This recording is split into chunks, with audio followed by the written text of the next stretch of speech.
Hello అండి, నేను మీ నాగభూషణం. నేను మీకు ఇప్పుడు చూపిస్తున్నది బేల్నేత అండి.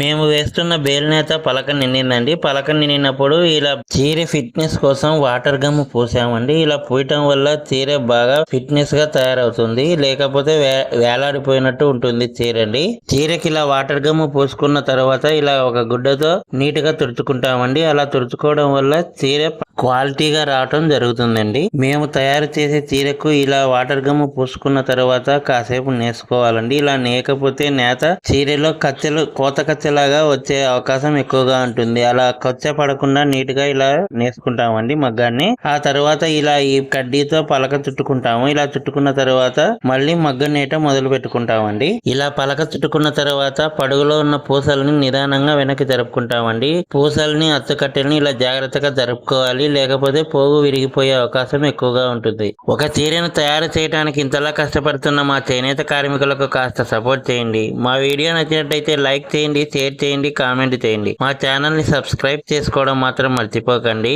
నమస్తే అండి.